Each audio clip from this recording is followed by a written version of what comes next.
This message comes from Capital One. With the Spark Cash Plus card, you earn unlimited 2% cash back on every purchase for your business. Find out more at CapitalOne.com/SparkCashPlus. Terms apply.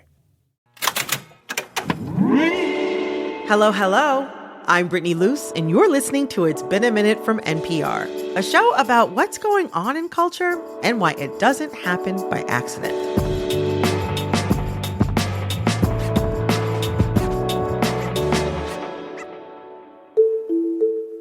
Have you or someone you love been confused by the push to make America healthy again? If that's the case, then you, my friend, are in dire need of our new series, The Road to Make America Healthy Again. Don't you want a president that's going to make America healthy again? For the next few weeks, we're delving into some of the origins, conspiracy theories, and power grabs that have led us to this moment, and what that could mean for our health.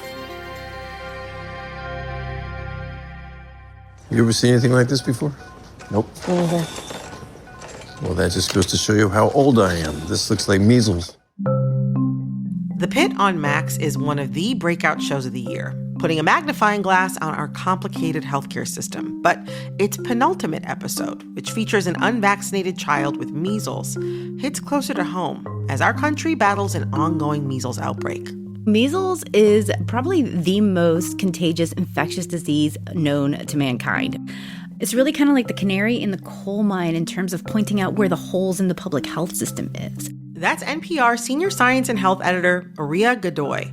And on April 6th, after visiting the family of a child who passed away from measles in West Texas, Secretary of Health and Human Services Robert F. Kennedy Jr. wrote in a message on X, "The most effective way to prevent the spread of measles is the MMR vaccine." Before we had a measles vaccine developed in the early 1960s, measles used to kill 400 to 500 people in the U.S. every year. That's actually one of the reasons we find ourselves having outbreaks, right? Because people forget how powerful the measles vaccine is and what devastation it prevents. But even though the MMR vaccine, that is measles, mumps, and rubella vaccine, has been a life-changing medical achievement since it was introduced over 50 years ago, it has also been the target of rampant conspiracy theories for decades. Andrew Wakefield, a researcher from England and a doctor, fabricated a study of children with autism and claimed that basically there was something in their gut that showed that it was the MMR vaccine that caused these gut problems associated with autism.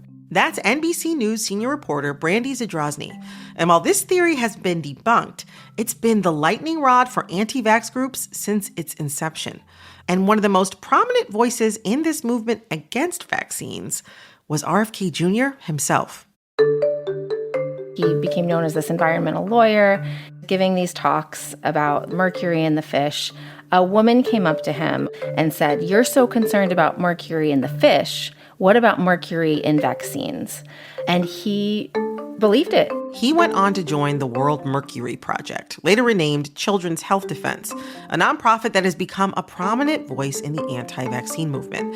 And while not affiliated with the organization anymore, he is advocating for the use of alternative medicines like vitamin A to treat measles. So what you have is parents giving kids vitamin A under the false belief that it can prevent measles, and that can actually be really, really harmful. And you're seeing that now in West Texas. There have been children who have measles hospitalized for vitamin A toxicity. And even after RFK Jr. encouraged the use of the MMR vaccine, he later posted pictures with the families that lost their children and promoted two therapies, aerosolized budesonide and clarithromycin. Aerosolized budesonide is used for asthma, and the latter is an oral antibiotic, but neither of these are effective for treating measles. This mixed messaging has come with pushback, not just from public health officials, but even from his vaccine skeptic, Make America Healthy Again constituents. Despite that, it doesn't reverse the damage anti-vaccine rhetoric has already done in these communities. What has to be understood here is that those parents are victims of the anti-vaccine movement who has flooded their area with misinformation and disinformation. So today, NPR's senior science and health editor, Maria Godoy, and NBC News senior reporter, Brandy Zadrozny, join me to get into how anti-vax rhetoric has created a culture of vaccine hesitancy and how the resurgence of measles is a bigger indicator of what's to come. What's interesting is that health officials in Texas say, despite, the measles outbreak, despite the fact that we have had the death of a child there last month, they're not having as much uptake as they would like in terms of vaccination, because that's part of how you would respond to an outbreak. You go in and you vaccinate anyone who is unvaccinated, and that's how you stop it. But they're still not getting the uptake they would like to see. And so you have super low vaccination rates in this Gaines County, Texas, where the outbreak began, low 80 percentile vaccination against measles, which is serious because you need to have vaccination rates about 95% to prevent community outbreaks. This place was pretty much primed, basically, for an outbreak to spread easily, and that's what we're seeing. Oh.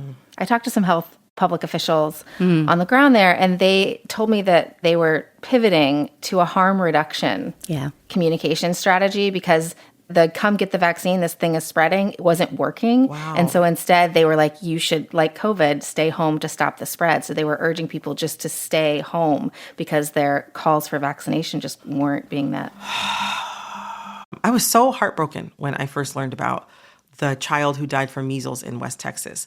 I mean, not only is it just extremely tragic, but according to the World Health Organization, it was the first death in the United States related to measles in a decade. But what really struck me was this video of the parents talking about their daughter's passing. The interview was conducted in English and German, and at one point the German translator said that the parents would still advise against getting the vaccine. They also said measles are not as bad as they're making it out to be. I was also kind of gutted to see those parents. Let's just be clear, the video that you saw where these parents were offering that explanation was taken by employees of Children's Health Defense. Right. They blame the vaccine on whatever heartbreaking story they have. And what has to be understood here is that those parents are victims of the anti-vaccine movement who has flooded their area with misinformation and disinformation. I deeply, deeply understand the motivation of a parent to want to protect their child at all costs, for it to be unfathomable to believe that the things you did trying to protect your child could actually have hurt them. Yeah. I mean, and to your point, like that is, for so many parents, protecting their child is like their number one motivation. What is so sticky about these kinds of stories or narratives for people who believe anti-vaccination rhetoric or for people who are vaccine hesitant? What's so sticky about them? One of the things with disinformation is that sometimes there's a kernel of truth there that gets twisted, right? And like Brandy's saying, you lose the nuance. So for instance, I'm thinking of vitamin A, right? We've heard RFK Jr. promote vitamin A as a treatment for measles. Right. And it's not completely out of left field, but that role is very specific and it cannot prevent measles, right? And it's not really a treatment. What it does is there are studies from low and middle income countries that show when you have kids who are malnourished and vitamin A deficient, giving them vitamin A supplementation can help reduce the risk of dying and of complications. And even in the absence of malnutrition, there is some evidence that the measles virus seems to deplete your vitamin A stores. And so there are recommendations from the World Health Organization and the American Academy of Pediatrics to give kids with measles 2 doses, but just 2 doses of vitamin A to help prevent some complications like blindness, right? But that does not make it a treatment. And that's, some of the disinformation that's been out there for years, really, that vitamin A can prevent measles, which absolutely cannot. And so what you have is parents giving kids vitamin A, repeatedly long term under the false belief that it can prevent measles. And that can actually be really, really harmful. Vitamin A builds up in the body and it can be toxic to the liver. And you're seeing that now in West Texas. There have been children who have measles hospitalized for vitamin A toxicity.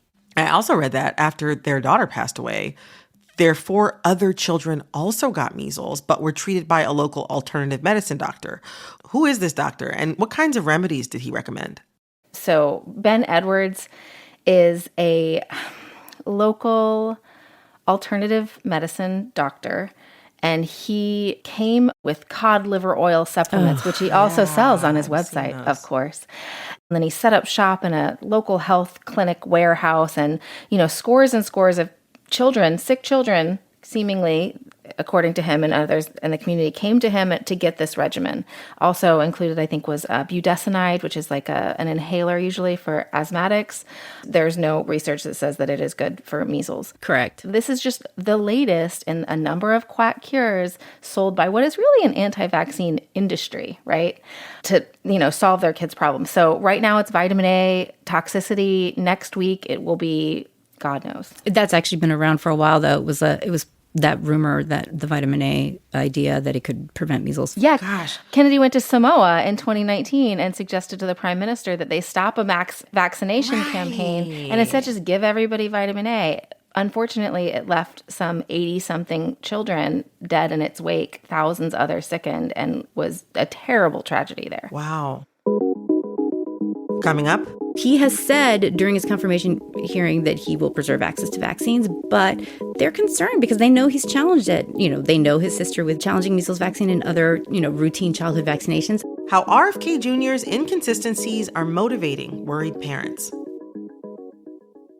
This message comes from Capital One. With the Spark Cash Plus card from Capital One, you earn unlimited 2% cash back on every purchase and get big purchasing power so your business can spend more and earn more. Stephen, Brandon, and Bruno, the business owners of SandCloud, reinvested their 2% cash back to help build the company's retail presence. Capital One, what's in your wallet? Find out more at CapitalOne.com/SparkCashPlus. Terms apply.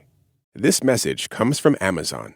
Have you ever been so sick that even the thought of standing up to go to the doctor made you even more sick? Amazon One Medical has 24/7 virtual care so you can get help while horizontal. And with Amazon Pharmacy, you can get medicine delivered fast right to your door. You just have to make it to your door. Thanks to Amazon, healthcare just got less painful. This message comes from Betterment. When investing your money starts to feel like a second job, Betterment steps in with a little work-life balance. Their automated investing and savings app handles your money, constantly being diversified and optimized so you can focus on what matters most. Because your money doesn't need a work-life balance, you do. Make your money hustle with Betterment. Get started at Betterment.com. Investing involves risk. Performance not guaranteed. This message comes from Warby Parker. If you wear glasses, you know how hard it is to find the perfect pair. But step into a Warby Parker store and you'll see it doesn't have to be. Find a Warby Parker store near you at warbyparker.com/retail. One of the things I get stuck on in this conversation is how so many parents are drawn to these anti-vaccine conspiracy theories out of a fear of their child being autistic. And there's a lot of ableism that we could get into with that. There's so much longstanding scientific evidence that not vaccinating your child against measles could also put them at risk for serious disability. But also, most importantly, it can kill a child to not be vaccinated for measles. That logic to me doesn't fully add up, but I imagine, as we've discussed, there's some strong motivation beneath that, and there's some vulnerability beneath that is causing so many parents to buy into these conspiracy theories, even though they seem to, at least in some contexts, be seriously afraid of their child being disabled. What's the logic there for parents? So the idea that I'm not going to do something that's unnatural, that if I just do things the good way, the natural way, that is what will see me through, and I am strong now, and my kid is safe now, and if I don't do anything, then that is what will work. And I'm very crunchy. gave birth in a pool. I do not take Tylenol. Like, I'm a crunchy person. So like, I very much get the impulse towards like the natural. But you're right. There is a disconnect of what we know in this age of enlightenment where we know about medicine and we know the things that it does. And so you have to really close the door. You have to say, I'm not going to think about that. I'm only going to look at the things that complement my worldview. And luckily, that is incredibly easy to do in this moment of social media. Dr. Ben Edwards has a podcast. CHD has a morning show. You can just tune in to Children's Health Defense. There is something for you all the time. You never have to let another view in. Yeah. Even though this story coming out of West Texas is particularly heartbreaking, Maria, I recently came across a quote from a pediatrician in Florida saying that their call center has been flooded with calls from parents who really want to get their kids vaccinated. Well, so I've actually been talking to pediatricians across the country who have seen this vaccine enthusiasm. So that's sort of like the upside of this, very worrying measles outbreak is that, we talk about vaccine hesitancy and vaccination rates dropping. But as one pediatrician told me, the vast majority of parents are still vaccinating, even though those vaccination rates, the routine kindergarten vaccination rates have been dropping, they're still high. And so pediatricians say they've been hearing those voices more, I think in part because of concerns that, well, obviously they don't want their kids exposed to measles, and it is spreading. There are outbreaks in New Mexico, Oklahoma, Kansas, Ohio, and it is spring break season. People are traveling. They're worried they might encounter someone with measles and their kid might get sick. So pediatricians are having parents call, say, like, can I get my kid vaccinated early? Should they get a second one now? Part of it is a concern about future access because parents who watch the news, who know Kennedy's history, he has said during his confirmation hearing that he will preserve access to vaccines, but they're concerned because they know he's challenged it.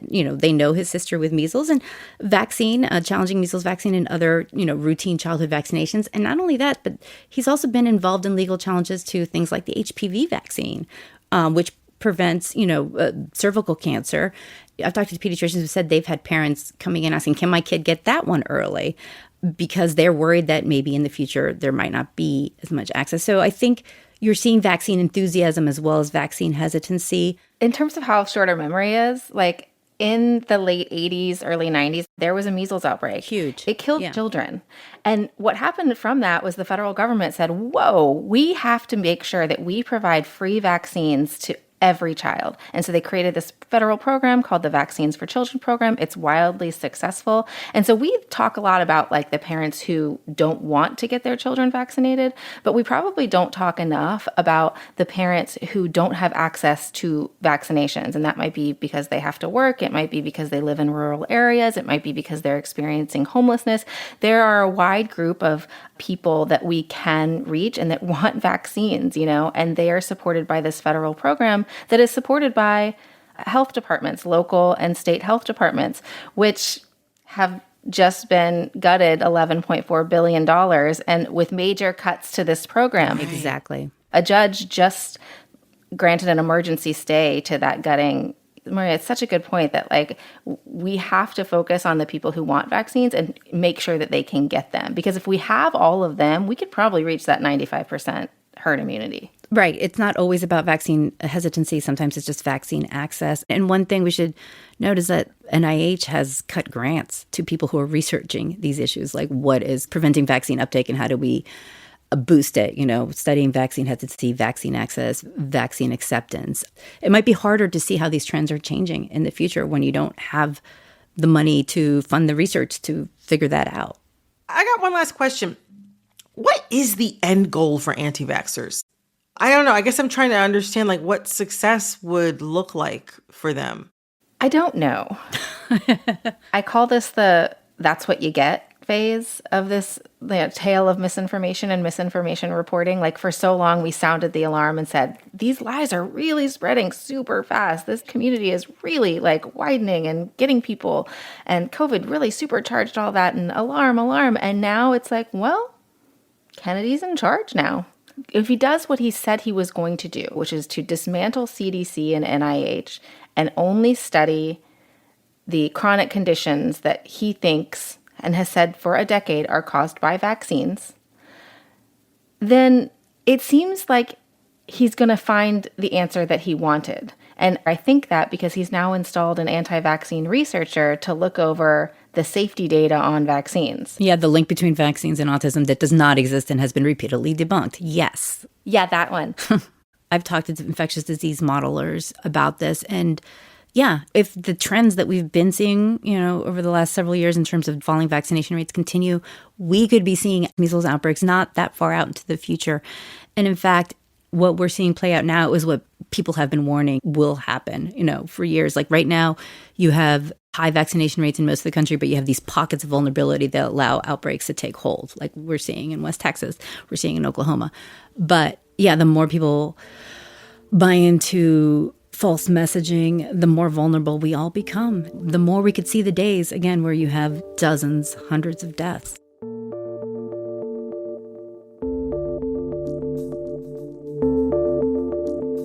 Thank you both so much. I you. have learned so much in this conversation. Thank you. That was NPR's senior science and health editor, Maria Godoy, and NBC News reporter, Brandy Zadrozny. This episode of It's Been a Minute was produced by Alexis Williams. This episode was edited by Nina Patak. Our supervising producer is Barton Girdwood.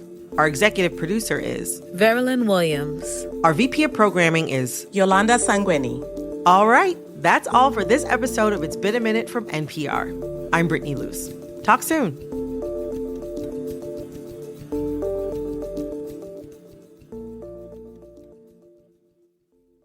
This message comes from NPR sponsor Vuori, a new perspective on performance apparel. Check out the latest Dream Knit collection by visiting vuori.com/NPR for 20% off your first purchase. Exclusions apply. Visit the website for full terms and conditions.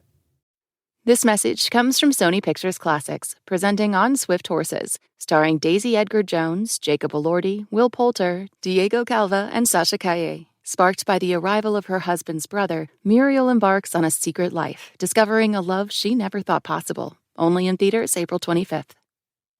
This message comes from CarMax. Buying a car is a big decision, a decision you should feel absolutely confident about. And when you shop with CarMax, you will. Because CarMax offers a 10-day money-back guarantee, so you can feel confident that you made the right choice for you. If you're not completely satisfied with your decision, simply bring it back within 10 days for a full refund. Always shop with confidence at CarMax, the way car buying should be. See CarMax.com for details.